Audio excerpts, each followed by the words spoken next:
کہ یہاں پر سود کا جو کلچر تھا، بنیا کلچر تھا، اس کے اندر یہاں کے جو مسلم اکثریتی علاقے تھے، ہر دوسرا بندہ پھنسا ہوا تھا کہ ہندو بنیے کی جو نسل در نسل جو اس سے سودی نظام چل رہا تھا اس کا شکار تھا. اس سے نجات لینے کا مقصد بھی پاکستان کا قیام تھا. ایک بڑی وجہ یہ تھی. لیکن ہندو بنیا تو یہاں سے چلا گیا، لیکن اسلام کے نام پہ بننے والے اس ملک کے اندر وہ کاروبار جاری رہا اور زیادہ گھنونی شکل میں سامنے آ گیا جو ہمارے. تو یہ بھی جو آج لمبردار ہیں پاکستان کے اور جو بہت زیادہ کہتے ہیں کہ ہم نے بڑا مارکا مارا، تو ان کے لیے بھی ایک سوالیہ نشان پیدا ہوتا ہے یہاں پہ کہ آپ وہ سودی نظام جو شخصی حوالے سے صرف تھا کہ آپ سے میں اگر 50,000 لیتا ہوں تو ایک سال میں وہ 5 لاکھ ہو جائے گا، اور اس کے بعد پھر جس طرح آپ نے کہا بدماش رکھے ہوئے بالکل وہ ذلیل و خوار کرتے ہیں، رسوا کرتے ہیں. اور اس کے ساتھ ساتھ بے شمار ایسے واقعات ہیں جو خبر صاحب مین سٹریم میڈیا میں رپورٹ نہیں ہوتے. عورتوں کی عزت سے کھیل کے جاتے ہیں، وہ گلی محلے میں ذلیل کرتے ہیں، گھر بک جاتے ہیں، عورتوں کے گہنے زیورات بک جاتے ہیں. پھر آپشن آخری ان کے پاس یہی بچتا ہے کہ وہ خودکشی کر لیں. اور جب یہ بھی تو آپ ریاست کی بات کر رہے ہیں، تو یہ بھی تو ایک حقیقت ہے کہ سودی نظام جو ہے اس کو قانونی تحفظ بھی حاصل ہے اور حکومت کی سرپرستی بھی حاصل ہے، اور ہمارے جو بینکنگ کا سارا نظام ہے وہ بالکل وہ بھی سود پہ انٹرسٹ پہ بالکل سود پہ چلتا ہے. اس کی بھی سن لیجیے آپ کہ یہ غریب آدمی کیوں کسی محلے کے کسی وڈیرے سے یا سود خور سے سود لیتا ہے. وہ اس لیے لیتا ہے کہ جب اس کو ریاست آن نہیں کرتی، کیونکہ یہ فلاحی سٹیٹ کا نام و نشان نہیں یہاں پہ. غریب آدمی کو کوئی بینک جو ہے اندر گھسنے نہیں دیتا، بینک کے اندر اس کو قرضہ کیسے ملے گا؟ یہ سیاسی حکومتیں صرف کہتی ہے کہ ہم اتنا قرضے دینے جا رہے ہیں غریب عوام کو، یہ صرف سیاست کی حد تک ہے. تو پھر وہ مجبور ہے. آپ نے کووڈ-19 کی بات کی تو اس دوران سر یہ بھی سن لیجئے کہ اسٹیٹ بینک آف پاکستان نے اپریل کے اندر ریلیف پیکیجز دیے تھے. ایک پیکیجز تو یہ تھے کہ جو امپلائر ہیں جہاں پہ سینکڑوں ہزاروں ملازمین ہیں، تو وہ 3% شرح سود پہ تنخواہوں کے لیے لوگوں کے مختلف بینکوں سے وہ لے سکتے ہیں. وہ لیے بھی لوگوں نے. لیکن اس کے ساتھ ساتھ یہ بھی تھا کہ آپ نے اگر بینک سے قرضہ لیا ہوا ہے یا آپ کا کریڈٹ کارڈ کا بل ہے اور آپ کووڈ-19 کا شکار ہو گئے ہیں اور آپ کا روزگار نہیں رہا، تو آپ اپنی متعلقہ بینک کی برانچ میں جا کر اپلیکیشن دیں یا آن لائن اپلائی کریں. اس کے بعد آپ کا وہ فریز ہو جائے گا. یہ فریز ہو جائے گا. لیکن ایسا نہیں، سب تمام بینکوں نے ایسا نہیں کیا. اسٹیٹ بینک آف پاکستان کے یہ احکامات نہیں مانے. اچھا، ہمارے ساتھ اس وقت پاکستان مسلم لیگ کے رکن قومی اسمبلی جناب حامد حمید صاحب جو ہیں وہ ہمارے ساتھ ہیں. السلام علیکم حامد صاحب. جی وعلیکم السلام. سر آپ کیسے ہیں؟ جی اللہ کا کرم، بہت شکر ہے اس مالک کا ذات. سر مجھے بتائیں کہ بارش اللہ کی رحمت ہوتی ہے. جی جی. اور یہ بارش جو ہوتی ہے زندگی کی علامت ہوتی ہے. جی جی. ہماری سوسائٹی میں یہ بارشیں زحمت کیوں بن جاتی ہیں؟ جب بارشیں ہوتی ہیں تو غریبوں کے مکان ڈھہ جاتے ہیں، ان کی دیواریں جو ہیں وہ گر جاتی ہیں، ان کی چھتیں گر جاتی ہیں. ابھی کل ہی کا واقعہ ہے کہ اندرون لاہور میں ایک اندرون لاہور جو ہے یہ ایک تاریخی ورثہ قرار دیا ہے دنیا نے. اور آپ کی بھی یہاں سب سے زیادہ حکومتیں آپ لوگوں نے کی. یہاں پہ آپ لوگوں نے وال سٹی کے نام سے ایک تنظیم بھی بنائی جو ابھی تک شاید اپنا کام بھی مکمل نہیں کر سکی. اگر کچھ کر سکی ہے تو میرے خیال میں زیادہ سے زیادہ لاہور کے جو دروازے ہیں ان میں سے 2-4 دروازے ممکن ہے پینٹ کیے ہوں، یا کچھ گھروں کو انہوں نے پرانے قدیم گھروں کے جو باہر کی نمود و نمائش ہوتی ہے وہ کہیں نہ کہیں نظر آتی ہے.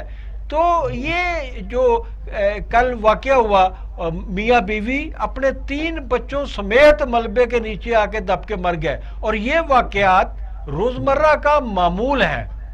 اور یہ واقعہ تو موجودہ حکومت کے دور میں ہوا ہے. ہم اس کو پنجاب کی موجودہ جو گورنمنٹ ہے اس کے کھاتے میں ڈال دیتے ہیں. لیکن آپ کی حکومت جو ہے وہ سب سے زیادہ عرصے تک جو ہے وہ پنجاب میں حکمران رہی ہے. یہ لاہور کا جو بنیادی مسئلہ ہے اصل اور قدیمی لاہور کا، اس کو اب تک حل کیوں نہیں کیا جا سکا؟ بسم اللہ الرحمن الرحیم. آپ نے بڑا اچھا سوال کیا ہے کہ لاہور کا کمپیریزن بارشیں زیادہ ہوئی ہیں اور باقی پاکستان میں بھی اسی حوالے سے میں بات کروں گا کہ وہاں پہ بھی بارشیں ہوئی ہیں. سب سے پہلے تو میں ان لواحقین سے تعزیت کرتا ہوں جن کا یہ جانی مالی نقصان ہوا ہے. دوسری میری گزارش یہ ہے کہ آپ نے بڑا کثر نفسی سے کام لیا ہے کہ لاہور کا کمپیریزن اور مسلم لیگ کے ادوار کا جو ہے وہ سلسلہ وہ آپ نے بڑا طویل یہاں پہ بیان فرمایا ہے. تو میری یہ گزارش ہے کہ یہ تو آپ کے لیے خوشی کی بات ہونی چاہیے نا.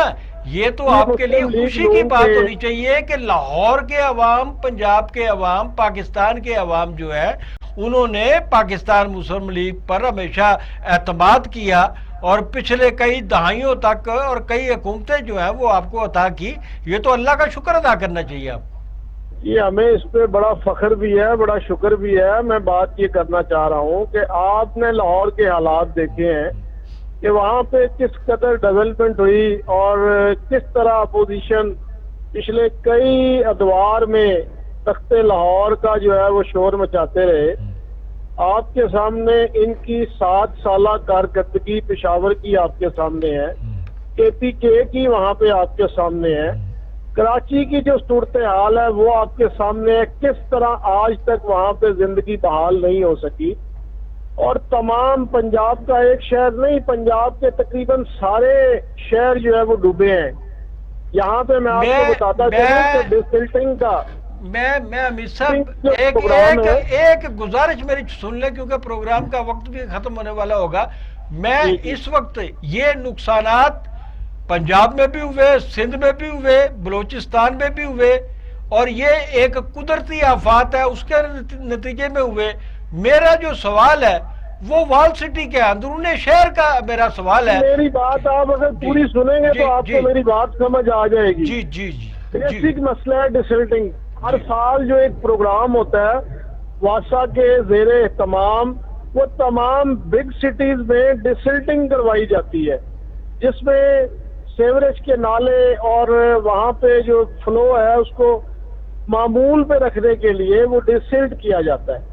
پچھلے 2 سال سے مجھے پورے لاہور میں ڈسلٹنگ ہوتی نظر نہیں آئی، فیصل آباد میں ڈسلٹنگ ہوتی نظر نہیں آئی، راول پنڈی میں ڈسلٹنگ ہوتی نظر نہیں آئی. یہ ان حکمرانوں کی نااہلی ہے، نالائکی ہے کہ انہوں نے اداروں سے جو کام لینے تھے، جو ان کو فنڈ دینے تھے، جن سے وہ اس نے سسٹم کو اپ گریڈ کرنا تھا، سسٹم میں کوئی ایڈیشن نہیں چاہیے تھا، ان کی صرف مینٹیننس کے لیے وہاں پہ انہوں نے کام کرنا تھا جو کہ نہیں ہو سکا. اب اس کا بھی ذمہ دار اگر آپ کسی PTI والے سے پوچھیں گے تو وہ کہیں گے جی ماضی میں حکومت نے کام نہیں کیا. آپ لاہور کا کام کسی بھی میاں شہباز شریف کا کام کسی بھی وزیر اعلیٰ سے ملائیں تو یہ سورج کو چاند جو ہے سورج دکھانے کے لیے چراغ کے مترادف ہوگا. شہباز شریف صاحب نے لاہور میں جتنا ترقیاتی کام کیا ہم اس کو سیلوٹ کرتے ہیں، اس کو نگیٹ نہیں کرتے. شہباز شریف نے اپنے دورے وزارت اعلیٰ میں بے شک لاہور میں پرانے ادوار سے بڑھ کر بہت زیادہ کام کیا ہے. ہم جہاں پر کوئی فلاز ہے ہم ان کی بات کر رہے ہیں کہ وہ لاہور جو عالمی سطح پر ایک تشخص ہے لاہور کا. جب دنیا سے ٹورسٹ آتے ہیں تو وہ جوہر ٹاؤن دیکھنے نہیں جاتے، وہ جوبلی ٹاؤن دیکھنے نہیں جاتے، وہ باریہ ٹاؤن دیکھنے نہیں جاتے، اندرون گیٹ دیکھنے جاتے ہیں، باٹی گیٹ جاتے ہیں دیکھنے، سائیکل دیکھنے جاتے ہیں، بادشاہی مسجد کو دیکھنے جاتے ہیں، اکبری منڈی والے روڈ کے اوپر وہ پھرتے ہیں. مگر ان سب کو جب آپ نے ڈرین آؤٹ کرنے کے لیے جو بڑے نالے ہیں ان کی دیکھیں کتنا مشکل کام تھا لاہور میں ڈرین نالوں کو اپنی اوریجنل حالت میں ان کو جو ہے بحال کرنے کا. احمد امیر صاحب ہمارے پاس 1 منٹ رہ گیا ہے، میرے ساتھ موجود ہیں لاہور پریس کلب کے سابق صدر جناب شہباز میاں صاحب. تو یہ ایک چھوٹا سا سوال کریں گے اور اس کے بعد خاور صاحب میں سوال کہہ لیں یا میں اس میں میرا انپٹ کہہ لیں کہ ہمیں اپنے جو تاریخی ورثہ ہے اس سے اتنی محبت ہے